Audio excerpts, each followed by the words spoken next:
beyond loyal. Loyalty describes them.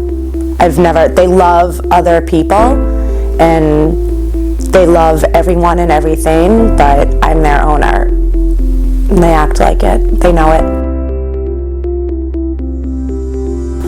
I am on my 4th now. I had Molly, who was a Staffy Amp Staff mix. And then I had Miley and Dante. They were Staffies. And now I have Moon. She's an Amp Staff. Life, everything, purpose, meaning, because they're companions. You get certain breeds or do certain things, and Pitbulls are people dogs. So if you don't want a dog with you all the time, don't get a Pitbull, because they love people. Pitbull's a man-made term. There's no such thing as a Pitbull, but usually those are breeds of dogs that are labeled, but it can be anything. There's like 30 plus dogs that can be labeled as Pitbulls, from like a lab to a Frenchie to a boxer. It's just anything with like a broad chest and a face, a wide mouth. Moon next week will get her CGC, Canine Good Citizen certificate, and we took the class and she will pass because she's awesome.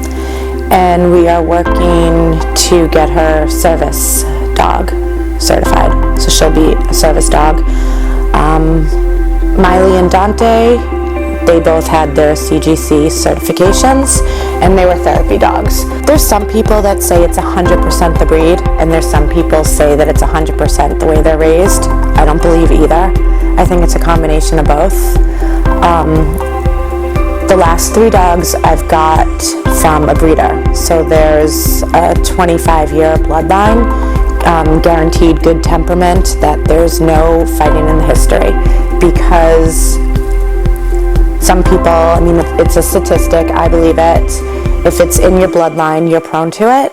And 25 years of a bloodline means that there's no fighting in them. But then we look at Dante, who I had, and he had that. He came with his AKC papers, but he was abused. So he had fear aggression. And that the abuse caused him to act out when he was scared, or if he was put in a bad situation, not his fault, and to snap. And you have to be realistic. These are dogs that are powerful. If they want to do damage, like a lot of other breeds, Pitbulls aren't singled out, they can do a lot of damage. So it's responsible ownership. I had to take a lot of classes with him. I took behavioral therapy classes. I took doggy psychology classes. I took desensitizing classes. And I could read my dog's body language and facial expressions like that.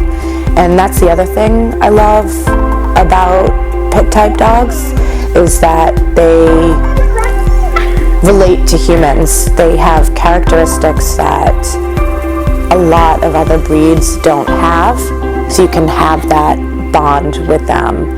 It's almost like your companion, and you don't get that in a lot of other breeds. They're not the breed for everyone. I'll fully admit that.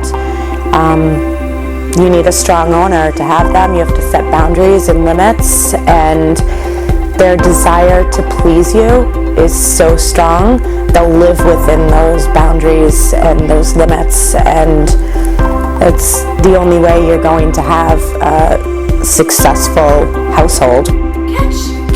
Yay!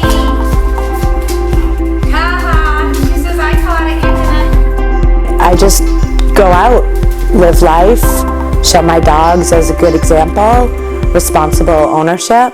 I had to change my life with Dante to be a responsible owner, because he had a strong prey drive, and he was a reactive dog. So I just had to be a responsible owner and set limits and boundaries on what could be done in my house to keep everyone and my dog safe, and what couldn't be done. And if you didn't respect it, then you can't come over, because my dogs come first.